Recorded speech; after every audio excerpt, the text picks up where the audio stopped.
Sa balitang ito ay pag-uusapan po natin kung bakit po ba muling pinag-uusapan ang $19 target ni XRP ngayon. Kaya ayan mga ka-crypto, kung akala po ninyo tapos na ang usapan tungkol kay XRP, nagkakamali po kayo. Habang araw-araw ay nakatuon ang karamihan sa short-term candles, may mas tahimik na kwento na umuusbong sa ilalim ng market. Ito ang kwento ng long-term structure, adoption at paghahanda para sa mas malaking galaw. Sa kasalukuyan, si XRP po ay tila nagpapahinga, malapit po sa kanyang historic levels.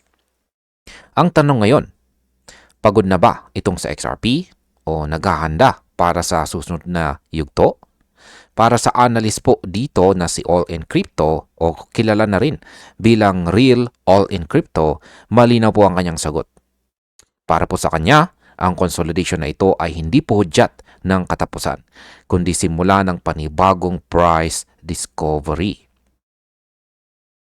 Ngayon, ano nga ba ang sinasabi ng price structure na XRP malapit sa all-time highs?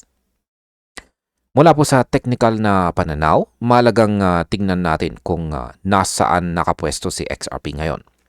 Ayon po rito kay All in Crypto, si XRP ay nagtitrade sa loob ng consolidation range matapos po niyang subukan ang dating resistance noong 2017 cycle. Ang ganitong galaw ay pamilyar sa mga veteranong trader. Noong nakaraang bull market, si XRP ay nagkaroon din ng mahabang pahinga bago ang isang decisive breakout. Ang mahalaga po dito, hindi po siya bumagsak ng malalim. Nanatili siya sa mataas na level. Indikasyon na sinasalubong ng demand ang bawat pagbagsak. Para sa technical analyst, ang ganitong behavior ay hindi po weakness o kahinaan, kundi strength o lakas na nag-iipon ng momentum. Ngayon, bakit po ba mahalaga ang consolidation pagkatapos ng malakas na rally? Huwag po nating kalimutan, bago pumasok po sa kasalukuyang range, naghatid na sa XRP ng daang-daang porsyento pagtaas noong taong 2024 na rally. Sa technical analysis, ang ganitong klaseng pag-akyat ay hindi po sustainable kung tuloy-tuloy lang. Kailangan po ng pahinga ng market. Kailangan ng rebalancing. Ang consolidation ay parang pahinga ng isang atleta bago ang susunod na sprint. At ang mas mahalaga, nananatili si XRP sa ibabaw ng key structural support. Wala pong deep retracement, walang panic breakout. Para kay All in Crypto dito, ito ay textbook continuation pattern, hindi po distribution. Ngayon ay paano naman po binabago ng ETF inflows ang market dynamics ni XRP? Ayan, lumipat naman po tayo sa fundamentals dahil hindi chart lang ang kwento rito. Sa kasalukuyan, milyong-milyong dolyar ang pumapasok sa regulated crypto products tulad ng mga ETF. Ang institutional inflows na ito ay mahalaga dahil binabawasan nito ang dominance ng pure retail speculation. Kapag may institutional participation, nagiging mas stable ang price action. Hindi madaling i-manipulate. Mas nagiging structured ang trend. Para kay All in Crypto, ang ganitong environment ay ideal para sa assets tulad ni XRP na may malinaw na use case at saka regulatory clarity.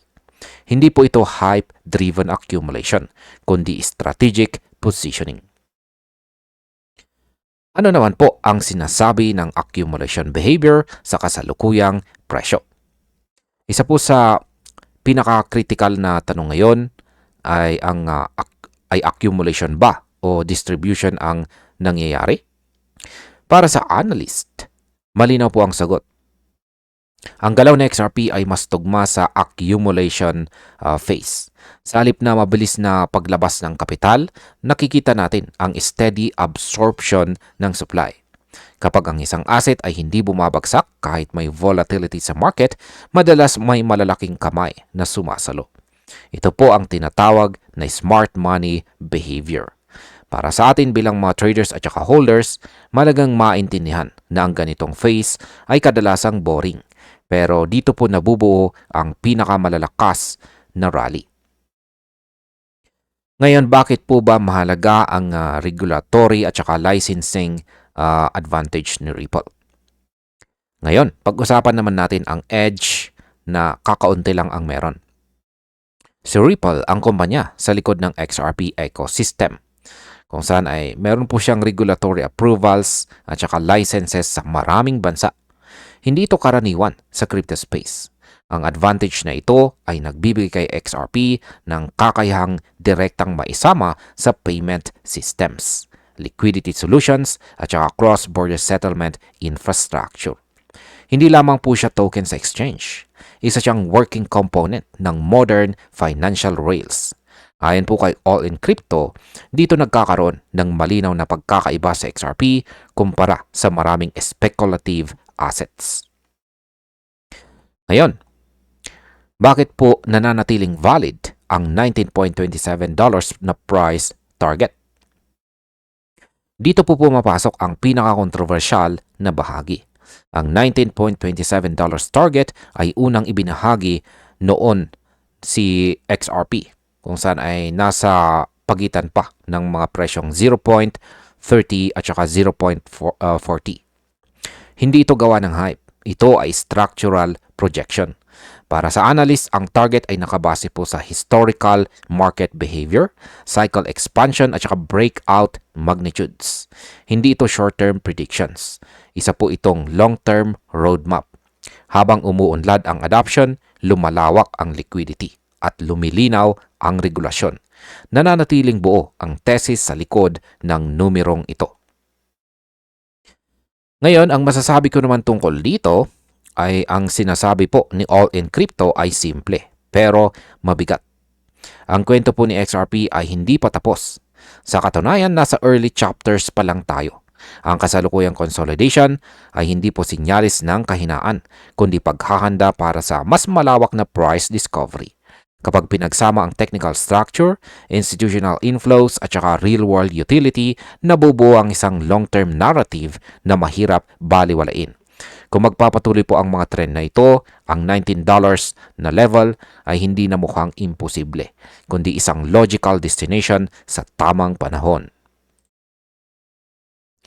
Sa balita naman na ito, ay aalamin po natin ang dahilan kung bakit sinasabi ni Egra Crypto na bearish siya kahit panandalian lamang.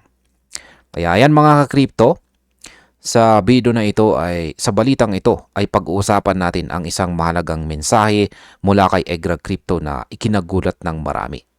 Sa gitna po ng bullish hopes or pag-asa sa bullish, bigla po niyang sinabi na siya ay bearish briefly. Hindi ito pagtalikod kay XRP, kundi isang strategic reality check. Ayon po kay Egrag, kailangan daw minsan magsuot ng bearish glasses para makita ang worst case scenario. Hindi dahil mahina si XRP, kundi dahil matalino ang paghahanda. Ang ginagawa po niya ay risk management, hindi po fear spreading or pagkakalat ng takot. Para po sa atin, mahalaga itong pag-usapan dahil tayo po mismo ang tinutukoy or apektado rito. At ayan, ano nga bang ibig sabihin ng historical structure na tinitingnan ni Egrag Crypto? Dito po sa analysis ni Egrag, malinaw na binalikan po niya ang long-term price history ni XRP. Hindi lang ito simpleng charting, kundi pag-aaral ng paulit-ulit na pattern sa mga nakaraang cycle. May mga bahagi po sa chart dito na minarkahan niya ng bilog na nagpapakita kung paano sa XRP dati ay malakas na umaakyat, tapos biglang humihinga pababa. Ang mahalaga po rito ay hindi random ang pagbaba. May structure, may rhythm, meron po siyang historical memory or may historical memory itong sa XRP. At ayon po kay Egrag, kung uulit ang ganitong galaw, dapat po tayong handa. Hindi ito hula o prediction, kundi paghahanda batay po sa data o datos. Ngayon, gaano naman kalalim ang posibleng bagsak ayon sa worst case scenario? Dito na nagiging uncomfortable ang usapan sapagkat ayon po kay Egra Crypto, sa mga nakarang cycle, si XRP ay nakaranas ng 31% hanggang 47% drawdown bago muling umakyat. Kung ilalapat natin iyon sa kasalukuyang structure, lalabas ang isang downside zone sa pagitan ng $1.40 hanggang $1.20. Para sa marami, ito po ay nakakatakot na pakinggan. Pero malinaw ang paalala ni Egrag. Ito ay theoretical worst case lamang. Hindi niya sinasabing kailangan itong mangyari. Ang punto po niya ay kung mangyari man, hindi po ito katapusan ng cycle. Ngayon, bakit hindi ito nangangahulugang tapos na ang bull cycle ni XRP? Malaga pong linawin ito. Kahit may bearish scenario, si Egrag Crypto ay nananatiling constructive sa long term. Ayon po sa kanya, walang senyales na patay na ang cycle ni XRP. Ang nakikita po niya ay isang mahaba at nakakapagod na phase. Isang yugto kung saan ang consolidation at volatility ay parang sinusubok ang pasensya ng mga holders. Kaya para kay Egrag, dito kadalasang sumusuko ang mahihinang kamay. Pero ang macro structure, buhay na buhay pa rin. At sa XRP, ayon sa kanya, ay may mas mataas pang destinasyon. Paano naman po tinitingnan ni Egrag Crypto ang $1.40 hanggang $1.20 zone kung mangyari man ito? Kung iisipin mo, bearish nga ang tunog. Pero para kay Egrag Crypto, ang zone na ito ay hindi dahilan ng takot. Sa halip, tinuturing niya itong opportunity zone. Ayon sa kanya, kung bumaba man sa XRP sa ganitong level, hindi nito sinisira ang bullish thesis. Ang mahalaga raw ay liquidity at saka preparedness or kahandaan. Ibig pong sabihin may balak ka ba para samantalahin ang pagkakataon. Para sa mga long-term believers, ang ganitong retracement ay parang clearance sale. Hindi masaya, pero strategic. Ngayon, bakit naman po pinipili ni Egrag na mag-focus halos eksklusibo kay XRP? Ang isa pang malagang punto ay ang kanyang positioning strategy. Ayon kay Egrag Crypto, mas pinipili niyang hindi ikalat ang kanyang kapital sa maraming speculative narratives. Sa halip nakatuon po siya kay XRP. At bakit? Dahil para sa kanya, si XRP ay may structural resilience. Ibig sabihin kahit matagal, kahit volatile, may pundasyon. Ang desisyong ito ay galing po sa karanasan, hindi emosyon. Marami na po siyang nakita sa market at dito siya naninindigan. Kaya para sa atin, malinaw po ang kanyang mensahe. Conviction beats noise. Ano naman po ang sinasabi ng analysis tungkol sa risk management natin bilang mga holders? Hindi lang ito tungkol sa presyo. Ang mensahe po ni Egrag Crypto ay tungkol sa mindset. Ang pagiging handa sa downside ay hindi pagiging bearish. Ito po ay pagiging professional. Para po sa atin bilang mga holders at investors, kailangan po nating tanggapin na si XRP ay may emosyonal na roller coaster. Ngunit ang may plano, hindi po basta-basta natitinag. Ang analysis po niya ay paalala na ang risk management ay kasing halaga ng conviction. Hindi lahat ng araw ay green, pero hindi rin lahat ng red ay masama. Ngayon, ang masasabi ko naman tungkol dito ay malinaw po ang tindig ni Egrag Crypto. Kahit may short-term bearish lens, ang kanyang long-term vision ay buo pa rin. Si XRP ay sentro ng kanyang investment thesis. Hindi dahil perpekto ito, kundi dahil po sa structure at saka potential nito. Ang volatility ay ingay lamang. Ang cycle ay hindi pa tapos at kung dumating man ang pinakamahirap na bahagi, iyon daw ang tunay na test ng conviction. Para sa XRP community, ito ay paalala na ang tibay ay hindi po nasusukat sa hype, kundi sa pananatili. Sa balita naman na ito, ay aalamin po natin kung bakit biglang nagpakita ng $100 candle sa XRP sa isang top exchange. Yan mga ka-crypto, kung akala ninyo ay tapos na ang mga kakaibang eksena sa market, mag-isip-isip po ulit kayo. Sapagkat kamakailan lamang, isang chart ang kumalat online na nagpakita kay XRP na tila umabot sa $100 sa isang monthly candle kay Upbit Exchange. Ayan. Ayan po yung chart dito na nakuha ni Steph is Crypto. Ayan nga, umabot sa $100. Isang tingin pa lang, mapapahindo ka na talaga. Dahil sa buong kasaysayan ng XRP ay wala pang ganitong klaseng vertical move ang nakita. Ang chart na ito ay binahagi po ng analyst dito na si Steph is Crypto at agad nitong ginising ang buong community. Tanong ngayon, totoo ba itong galaw o isa lamang itong market illusion na kailangan nating unawain ng mas malalim? Ayan, ano nga ba ang ipinakita mismo ng XRP chart kay Upbit? Kung titingnan po natin ang XRP USDT monthly chart sa Upbit, makikita natin na sa halos buong buhay ng XRP, gumagalaw lamang po siya sa pamilyar na price ranges. Walang sobrang eksena, walang halimaw na candle na gaya nito. Pero sa pinakahuling bahagi po ng chart, biglang may isang candle na tumusok pataas, lagpas sa lahat ng naunang galaw. Yan, tindi. Isang candle na parang higanting tore, umabot sa $100 level. Kaya para sa mga analyst, ang ganitong klaseng candle ay hindi pwedeng baliwalain. Dahil ang tanong ay hindi lang kung gaano kataas, kundi kung paano ito nangyari. Totoong buying pressure ba ito? O may ibang paliwanag? Agad namang umalma ang ilang market participants. Ayon sa kanila, ang $100 print ay malamang hindi resulta ng organic buying pressure. Ang mas posibleng paliwanag ay ito raw ay isang bad tick o isang liquidity issue. Kapag manipis ang order book, lalo na sa particular na oras, isang isolated trade ang pwedeng mag-register sa sobrang taas na presyo. Hindi ibig sabihin nito na iyon ang presyong naabot ng buong market. Sa crypto, ang data ay galing po sa exchange level feeds at minsan may mga anomalya. Meron po talagang mga anomalyang lumulusot. Paano naman po nakakaapekto ang manipis na liquidity sa ganitong eksena? Importante itong maintindihan, lalo na para sa atin bilang mga traders at saka holders.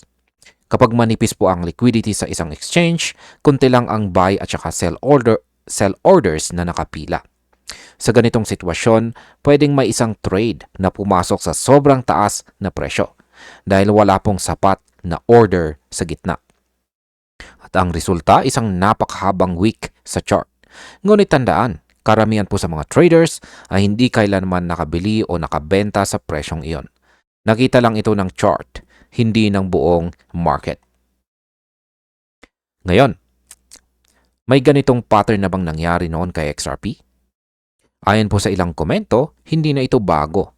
Sa katunayan, ilang beses na raw nakaranas sa XRP at iba pang crypto ng ganitong klaseng unrealistic spikes sa iisang exchange lamang. Karaniwan nagiging viral ito sa social media. Nagdudulot ng excitement o takot, pero kalaunan ay nawawala rin ng walang permanenteng epekto. Sa mahabang kasaysayan ng XRP, may mga pagkakataon na nagkakaroon ng price discrepancies sa iba't ibang rehiyon. Hindi ito bagong signal, kundi lumang problema sa data interpretation. Ngayon, bakit po ba mas nagmumukhang anomaly kaysa tunay na market shift ito? Isa pong malagang detalye ay walang ibang major exchange ang nagpakita ng katulad na galaw na ito. Walang sabayang spike sa Binance, Coinbase o Kraken. Walang volume explosion na sumuporta sa $100 level. At higit po sa lahat, walang sustained trading activity sa presyong iyon. Para sa isang tunay na breakout, kailangan ng confirmation mula sa multiple exchanges at matibay na volume. Sa kasong ito, si XRP po ay nananatiling kalmado sa global market. Kaya malinaw, hindi ito bagong valuation.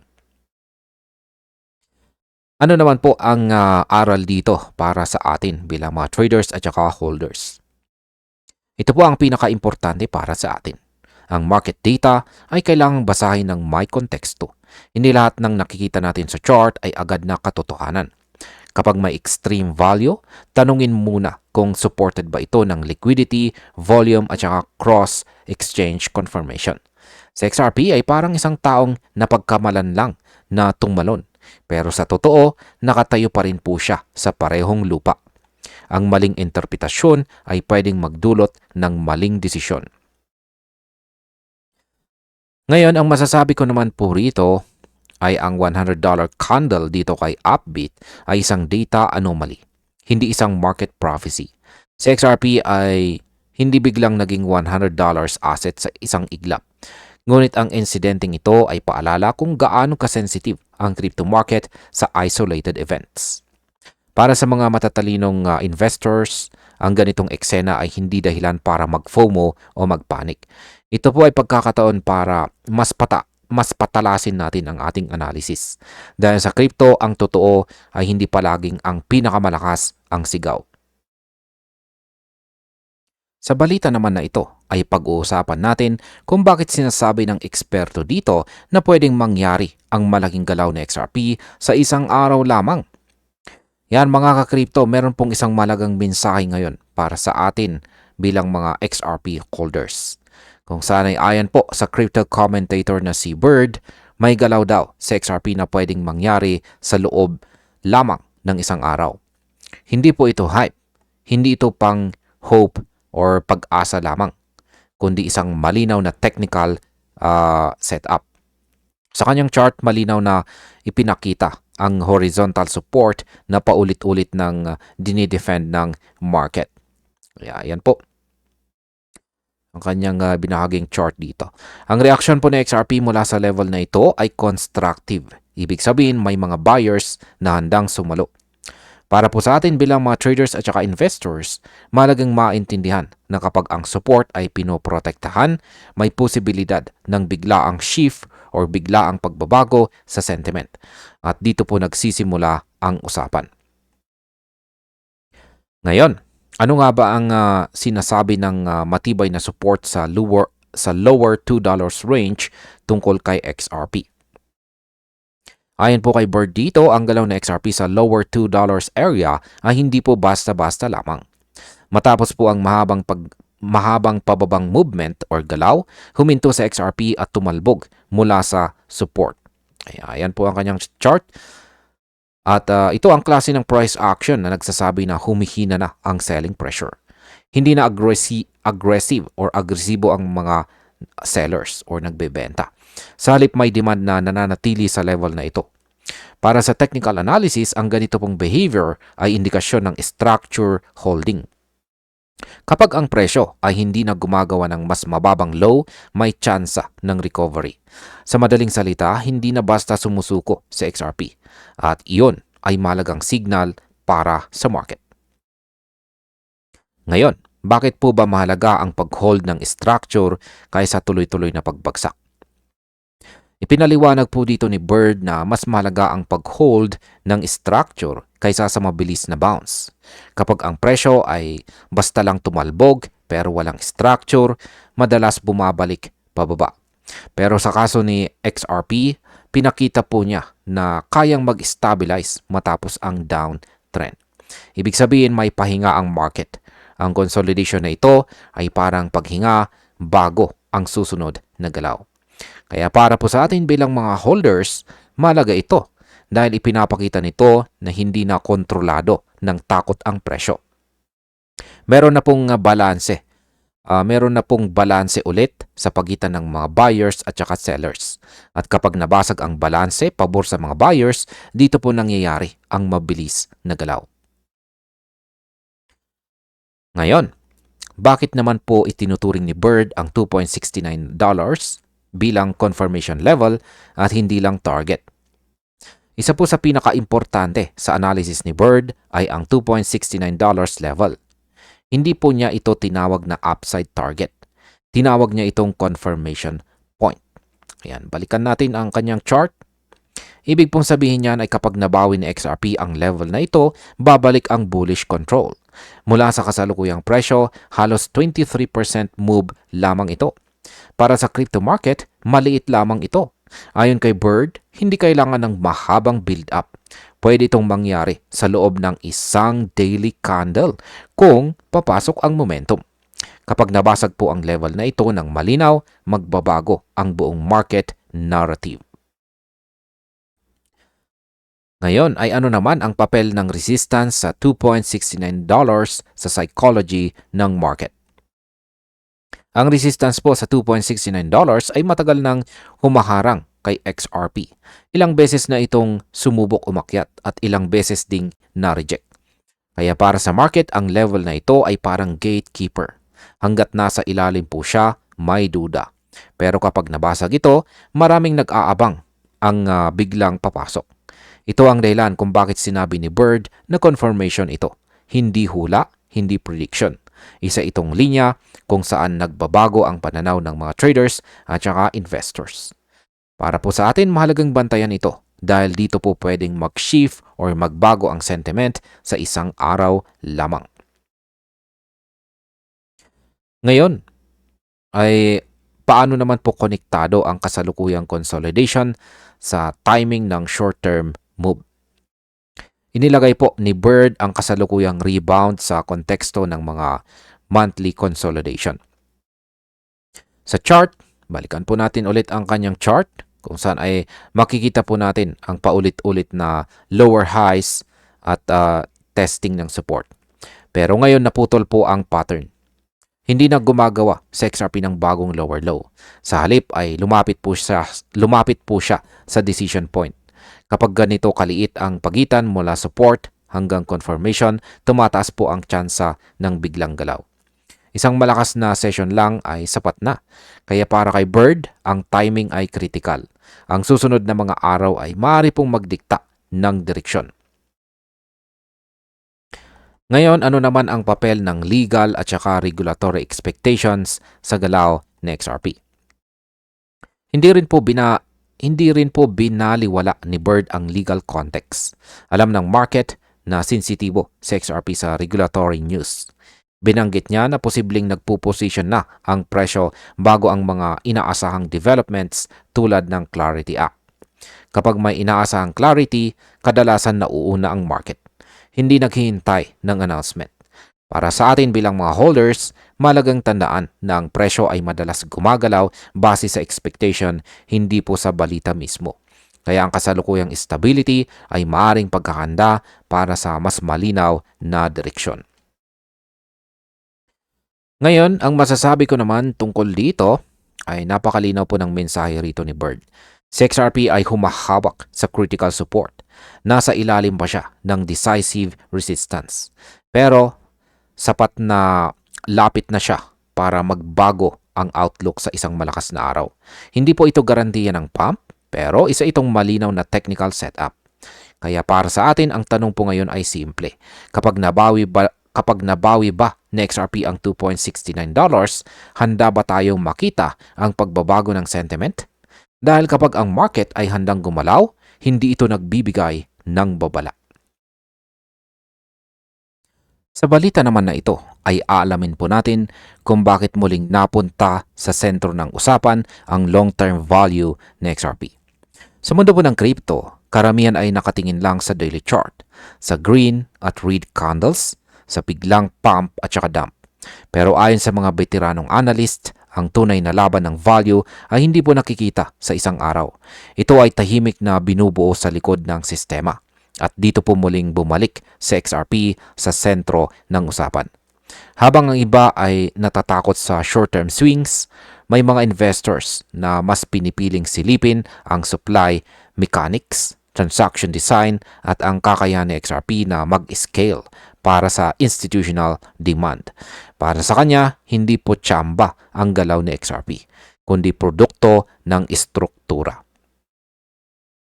Ngayon, ano nga ba ang ibig sabihin ng 2.5 million XRP na tuluyang na-burn o nasunog? Ayan, ayon po sa market analysis na ibinahagi ni 24 Hours Crypto dito, ayan, may malinaw na beripikadong datos mula mismo sa XRP Ledger. Sa loob ng 806 days, bumaba po ang total supply ng XRP. Mula, ayan, nakikita po ninyo yung number dyan. Ayan.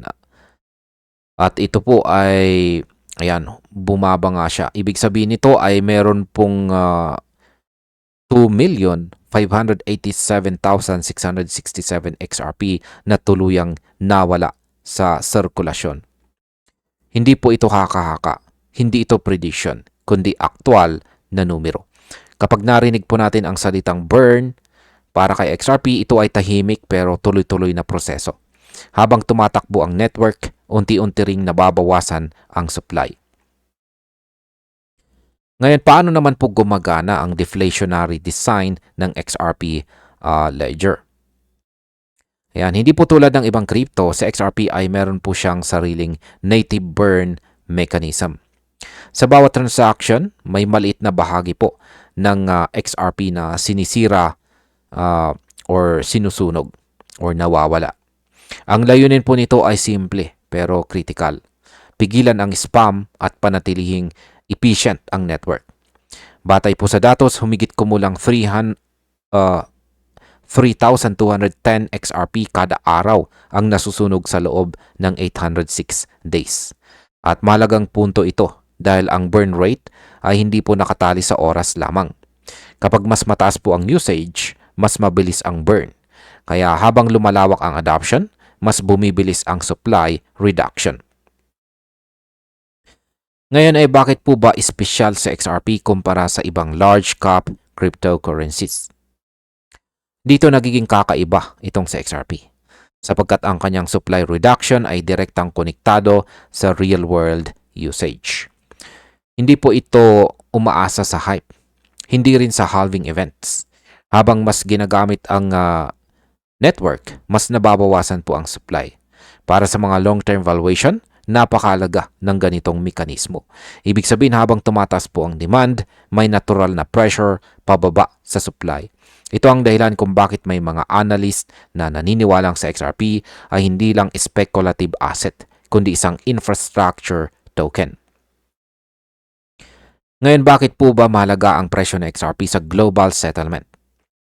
Ayon po sa paliwanag ni 24 Hours Crypto, ang presyo ng XRP ay hindi lang usapin ng kita. Ito po ay usapin ng functionality. Target ng XRP ang high-value cross-border settlements. Kapag mababa po ang presyo, kailangan ng napakaraming tokens para maglipat ng bilyong dolyar. Ito ay nagdudulot ng strain sa liquidity at saka operasyon. Pero kapag mas mataas po ang presyo, mas kaunting XRP ang kailangan. Mas mabilis, mas efficient, at saka mas praktikal. Sa ganitong pananaw, ang price appreciation ay requirement ng system, hindi po luho. Bakit banking-oriented ang supply model ng XRP? Madalas punahin si XRP dahil ito ay fully pre-mined. Ayan. Pero para sa mga supporters, ito ay intentional design. Ang mga bangko at saka institutions ay ayaw ng surprise inflation. Gusto po nila ay predictable supply, malinaw na rules at saka transparent structure. Yan ang ibinibigay ng XRP. Walang mining variability, walang biglaang issuance. Dinisenyo ni Ripple sa XRP bilang experiment. Dinisenyo po ni Ripple sa XRP hindi bilang eksperimento, kundi bilang settlement tool para sa financial institutions. Deterministic ang galaw, malinaw ang framework. Ngayon ay makatotohanan ba ang sinasabing $100 per XRP? Linawin po natin ito. Ang $100 XRP ay hindi po pangako, hindi rin garantiya. Ito ay opinyon. Ngunit ang malaga, ang argumentong inilatag ni 24 Hours Crypto ay hindi nakabase sa hype. Nakabase ito sa observable mechanics. Ang supply ng XRP ay patuloy na nababawasan. Ang kanyang utility ay nangangailangan ng mas mataas na per unit value habang lumalaki ang transaction volume. Kung susundin po ang logic ng scale, ang mas mataas na presyo ay nagiging logical, hindi po ilusyon. Ngayon, ang masasabi ko naman tungkol dito ay may isang bagay na hindi mapag-aawayan. Sa XRP ay may declining supply at saka utility-driven design. Tahimik po ang burn o pagsusunog. Tahimik ang accumulation pero malinaw ang direksyon. Hindi natin masasabi kung kailan mangyayari ang $100 XRP. Ngunit ang pundasyon ng argumento ay matibay. Habang ang iba ay nakatingin sa ingay ng market, si XRP ay patuloy na gumagana sa likod ng eksena. At sa crypto, ang mga tahimik na mekanismo, sila ang madalas may pinakamalakas na impact. Sa balita naman na ito, ay pag-uusapan po natin kung bakit sinasabi ni Dark Defender na bukas na ang floodgates para kay XRP. Kaya ayan, ayon po kay Dark Defender, ang floodgates para kay XRP ay bukas na at hindi ito prediction kundi kumpirmasyon. Kaya balikan po natin. Noong December 9, naglabas po siya ng chart analysis kung saan malinaw niyang inilagay sa XRP sa isang long-term valuation curve. Ngayon, January 2026, bumalik po siya, hindi para manghula ulit, kundi para sabihing nangyayari na. Para sa isang analyst, ang pagbabalik sa lumang chart ay hindi ginagawa kung mali ang basa. Ginagawa ito kapag ang market mismo ang nagva-validate ng thesis. At dito po nagsisimula ang malaking kwento ni XRP. Ano nga ba ang ibig sabihin ng defined path sa long-term valuation curve ni XRP? Ayon po kay Dark Defender, si XRP ay hindi po basta gumagalaw dahil sa balita. Siya ay sumusunod sa isang defined path sa loob ng mas malaking valuation framework. Ibig sabihin nito, dumaan na si XRP sa phase ng matinding duda, pangungutya at saka skepticism. At ngayon, unti-unti na siyang kinikilala. Hindi pa full euphoria pero lampas na sa disbelief. Para sa atin bilang mga traders at holders, malagang maintindihan natin ito dahil ang market na nasa recognition phase ay kadalasang mas matatag. Hindi ito madaling matinag ng FUD. Hindi ito basta bumibigay sa pullback. Ito ang klase ng galaw na dahan-dahan pero sigurado. Ngayon ay bakit sinasabi ni Dark Defender na kumpirmasyon ito at hindi bagong prediction? Ayan, nilinaw po mismo ni Dark Defender na hindi ito bagong forecast. Ang kanyang punto, ang sequence na inilatag niya noong December ay sinusunod ng market. Walang shortcut, walang biglang liko. Ang mga pangyayari ay umaayon po sa inaasahan.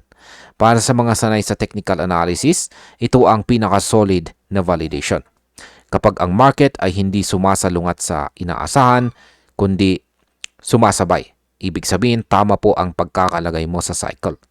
Para sa mga XRP holders, ito po ay senyales na ang hawak natin ay hindi po basta hype asset. Ito ay asset na may direksyon. Ano naman po ang papel ng media coverage sa sinasabing market sequence ni XRP?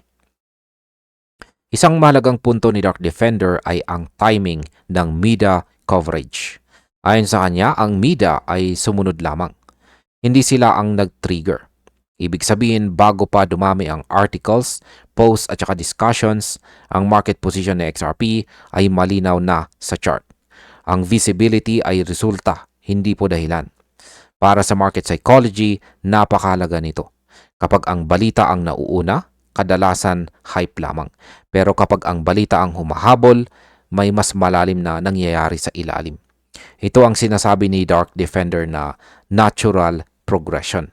Hindi ingay, kundi ebidensya. Ngayon ay bakit po ba dumadami ang tanong ng mga market participants tungkol kay XRP? Napansin din po ni Dark Defender ang pagdami ng tanong mula sa mga investors at saka traders. Nasaan na ba si XRP? Anong phase na tayo? Para sa kanya, ito po ay malinaw na shift or pagbabago sa awareness. Kapag ang market ay tahimik, walang nagtatanong. Pero kapag nagsimulang mag-usisa ang marami, ibig sabihin ay may nararamdaman silang pagbabago. Hindi pa ito mass hysteria. Ito ay curiosity stage. At ayon po sa cycle theory, dito madalas nagsisimula ang mas malawak na alignment. Para po sa atin, ito ay paalala na hindi tayo nauuna sa huli, kundi nasa gitna ng tamang oras. Ngayon ay bakit hindi mahalaga kay Dark Defender ang kawalan ng sagot mula kay Grok? Tinag ni Dark Defender si Grok bilang reference point. Hindi para humingi ng permiso, kundi para ipakita ang kumpiyansa sa sariling analysis. Nang walang sagot na dumating, hindi niya ito itinuring na kabiguan. Dahil ayon sa kanya, ang market behavior ang tunay na basihan, hindi AI approval, hindi third-party validation. Para sa isang analyst, ito ang tamang mindset. Kapag umasa ka sa external confirmation, mahina ang conviction. Pero kung ang data at galaw ng presyo ang kausap mo, buo ang paninindigan. At dito lalong tumibay ang kanyang posisyon kay XRP. Ano naman ang tinutukoy na Fellowship of the XRP Phase? Noong December 9, ginamit ni Dark Defender ang terminong Fellowship of the XRP Phase. Ngayon, sinasabi niyang papalapit na tayo rito. Kung hindi man nagsisimula na. Ang phase na ito ay alignment. Alignment ng market structure, public awareness, at institutional readiness. Hindi ito solo rally. Ito ay collective movement. Para sa XRP community, ito ang yugto kung saan ang matagal nang naniniwala ay hindi na nag-iisa. Dito po pumapasok ang mas malawak na suporta. Hindi pa climax, pero malinaw na direksyon. Ngayon, ang masasabi ko naman tungkol dito ay binanggit ni Dark Defender ang pahayag ni Jonathan Gold. Yan, Jonathan Gold, siya po ang US Comptroller of the Currency. Ayan, pahayag ni Jonathan Gold ng US Comptroller of the Currency. Sinabi po nito na panahon na para yakapin ang bagong digital asset entrants sa banking. Para sa crypto market, ito ay napakalaking signal. Hindi ito influencer quote. Ito ay regulatory tone shift. Para kay Dark Defender, ito ang institutional echo ng curve na matagal na niyang binabasa. Kapag ang regulasyon ay humahabol, ibig sabihin ang market ay nauuna na. At dito po niya tinapos ang mensahe na si XRP ay gumagalaw eksakto ayon sa plano. Sa balita naman na ito ay pag-uusapan po natin kung bakit may eksperto or kilalang eksperto na pinili sa XRP kaysa sa ibang mga crypto. Kaya yan mga crypto, meron pong isang tanong na paulit-ulit lumalabas sa market. Bakit sa dami ng mga digital assets, bakit may mga kilalang eksperto na nananatili pa rin or mas pinipili pa rin itong sa XRP? Ayon po sa crypto commentator na si Bird, hindi raw ito usapin ng short-term pump o weekly performance. Ang desisyon po niya ay nakaangkla sa mas malalim na factors tulad po ng institutional alignment, regulatory outcomes at saka historical resilience. Para kay Bird dito, si XRP ay hindi ordinaryong token. Isa raw itong outlier sa buong crypto market dahil ang kombinasyon ng mga katangian nito ay hindi po basta-basta kayang gayahin ng ibang asset. Hindi hype ang basihan, kundi positioning sa totoong mundo. Ngayon ay ano po ba ang sinasabi ni Bird tungkol sa institutional backing ni XRP? Ayan, hinamon po ni Bird ang mga nakikinig. Magbigay ng kahit isang digital asset na may kaparehong hawak ng institutional support gaya ni XRP. Binanggit niya na ang Ripple ay may tinatayang valuation na humigit kumulang $50 billion. Pero mas malaga rito ay ang network ng halos 2,000 institutions na konektado sa ecosystem nito. Kabilang dito ang mga bangko, gobyerno at saka malalaking enterprise. Hindi raw ito pang poster partnership. Ayon kay Bird, ang mga ugnayang ito ay may layuning baguhin ang global financial system. Ibig sabihin si XRP ay hindi po nakatayo sa gilid ng sistema, kundi nasa loob mismo nito. Ngayon ay bakit po ba sinasabi ni Bird na may seat at the White House itong si XRP?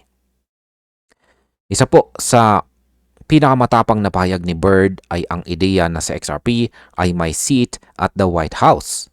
Hindi ito literal na upuan, kundi simbolo ng proximity sa political at saka regulatory power. Para kay Bird, malaking pagkakaiba ito kumpara sa ibang crypto na hanggang ngayon ay nakikipaglaban pa rin para sa basic legal recognition. Sa XRP raw ay may real legal clarity. Dumaan na siya sa matinding pagsubok ng regulasyon at litigation at nananatiling buhay. Sa mundo ng finance, ang clarity ay mas mahalaga kaysa sa hype. At dito raw nagkakaroon ng lamang sa XRP laban sa maraming competitors. Ngayon, paano naman po nakaapekto ang mga ETF at market history sa pananaw ni Bird? Ipinunto rin ni Bird ang presensya ng XRP Exchange Traded Funds bilang patunay ng pagtanggap ng traditional finance. Para sa kanya, hindi basta-basta nakakapasok sa ETF market ang isang asset kung walang regulatory confidence. Dagdag pa rito, binalikan rin niya ang mahabang kasaysayan ng XRP sa market. Taon ng mabagal na galaw, minsan ay tinawag pa niyang documented suppression. Para kay Bird, ang presyong mabagal ay hindi nangangahulugang mahina. Ito raw ang naghubog sa isang solidong base or pundasyon ng long-term holders na nanatili kahit may uncertainty. Ano naman po ang papel ng XRP community sa desisyong ito? Bukod po sa mga institutions at saka regulation, binigyang diin ni Bird ang kultura ng XRP community. Inilarawan po niya ito bilang isang grupo na may iisang narrative at matibay na engagement sa social platforms. Para sa kanya, kakaiba ito kumpara sa mga community na umaasa lamang sa market cycle. Ang kay XRP, nananatili kahit bear market, kahit may kaso, kahit walang pump. At ang ganitong klaseng commitment ay hindi nabubuo overnight or sa loob lamang ng isang gabi. Para kay Bird, ang community ay salamin ng longevity ng asset. Kapag matibay ang mga humahawak, mas matibay ang pundasyon ng presyo. Ano naman po ang sinasabi ni Bird tungkol sa technology ng XRP Ledger? Sa technical na aspeto, muling iginiit ni Bird ang lakas ng XRP Ledger. Isa raw itong decentralized system na may mabilis na transaction, mababang bayarin at energy efficiency. Hindi po ito theory. Napatunayan na raw ito sa aktwal na paggamit sa production environments. Para kay Bird, mahalaga po ang real-world performance. Hindi sapat ang white paper promises. Ang technology ng XRP ay gumagana araw-araw. At iyon ang dahilan kung bakit patuloy itong ginagamit ng mga malalaking entity. Function over fiction ang labanan dito. Ngayon ay kailan raw magdi-decouple sa XRP kay Bitcoin ayon kay Bird? May nagtanong kay Bird sa X, isang user na nagngangalang Zardar, kung kailan raw hihiwalay ang galaw ni XRP kay Bitcoin. Aminado po si Bird na sa ngayon, magkaugnay pa rin ang kilos nila sa market. Pero nang tanungin kung kailan magbabago iyon, isang salita lang ang kanyang sagot. 2026. Walang paliwanag, walang drama. Para sa isang analyst, ang ganitong kasimpleng sagot ay nagpapakita ng confidence. Ibig sabihin, may inaasahang structural shift. Hindi kung kundi kailan. Ayan, hindi kung kundi kailan. At ngayon ay ano naman ang aking masasabi dito? Ang sinabi po ni Bird na ang kasaysayan ay pumapabor sa mga asset na kayang mabuhay sa regulation, litigation at mahabang panahon ng paghihintay ay para po sa kanya ay pumasa na sa XRP sa lahat ng yan. Kaya naniniwala po siya na may kakayahan itong lampasan si Bitcoin sa market standing balang araw. Hindi ito short-term prediction. Ito ay long-term thesis. Kapag ang isang asset ay piniling mabuhay sa totoong sistema at hindi lang sa speculation, dito po nagsisimula ang tunay na value.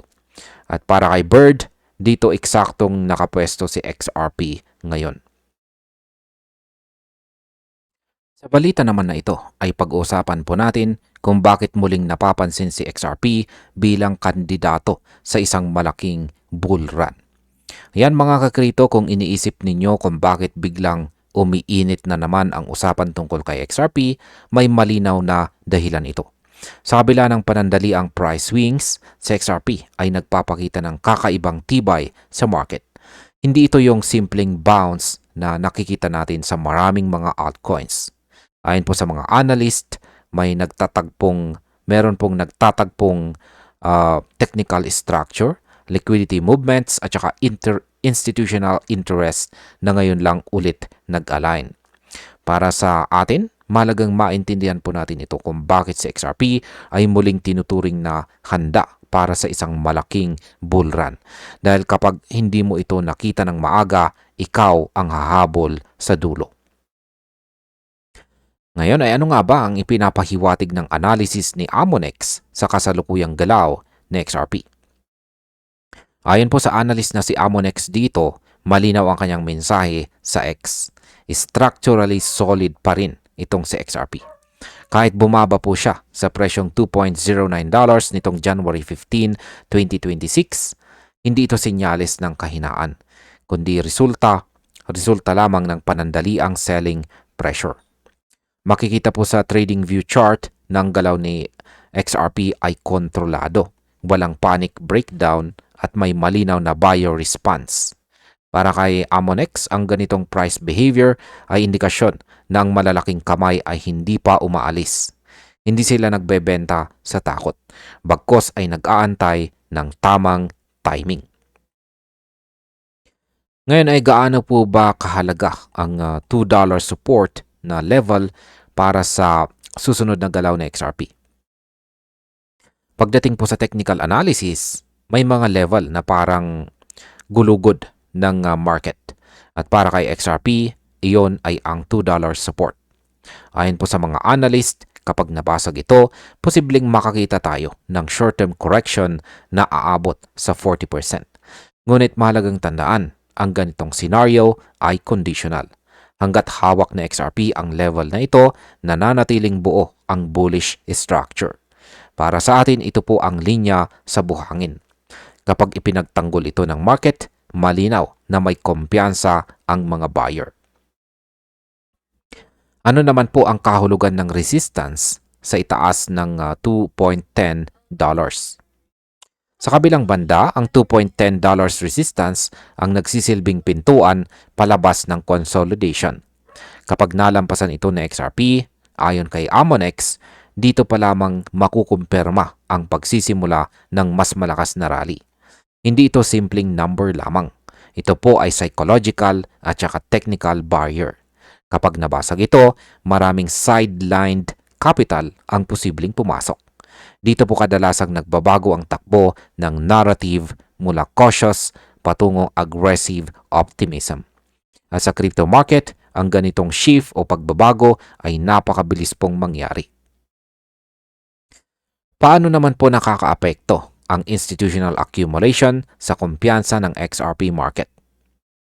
Hindi po kompleto ang bullish thesis kung walang institutional backing.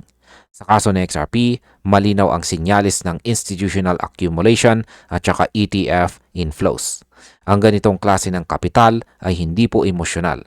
Hindi ito basta pumapasok dahil sa hype. Pumapasok ito dahil may malinaw na foundation at saka long-term thesis. Kapag ang market ay sinusuportahan ng smart money, nababawasan ang pagiging volatile at nabibigyan ng direksyon ang presyo. Para po sa atin, ito ang tahimik pero napakalakas na signal. Ngayon ay bakit po ba mahalaga ang regulatory progress at licenses na nakuha ng Ripple? Ang isa pang dahilan kung bakit lumakas po ang kumpiyansa kay XRP ay ang galaw ng Ripple sa kanyang regulatory front. Ang pagkuha po ng bagong operational licenses ay nagpapalawak sa integration nito sa traditional financial systems. Ibig sabihin, mas nagiging practical po ang gamit ng XRP sa cross-border payments. Hindi na lang po siya speculative asset, kundi functional financial tool. Kapag lumalawak po ang utility, lumalalim ang demand. At sa market mechanics, utility-driven demand ay mas matibay kaysa hype-driven rallies. Ano naman po ang mga long-term drivers na pwedeng magtulak kay XRP lampas sa ibang mga assets? Sa mas malawak na pananaw, may mga forecast na nagsasabing kayang i-outperform ng XRP ang traditional assets gaya ng ginto ngayong taong 2026. At bakit? Dahil ang core value po niya ay mabilis, mura at efficient sa global value transfer. Habang lumalaki ang network ng Ripple, dumarami ang gumagamit at tumitibay po ang ecosystem. Ang ganitong growth ay hindi po overnight. Ito ay compounding effect. Para sa mga may pasensya, dito po nagmumula ang tunay na kita. Ngayon, ang masasabi ko naman po tungkol dito ay sa XRP ay nasa isang critical na yugto. Dito po nagsasama ang technical setup, institutional confidence at saka expanding real-world utility. Ayon po kay Amonex, kahit may mga panandaliang pullbacks, nananatiling bullish ang malaking larawan. Para sa atin, bantayan po natin ang $2 support at ang breakout sa itaas ng $2.10. Ngunit higit sa lahat, intindihin po natin ang structure.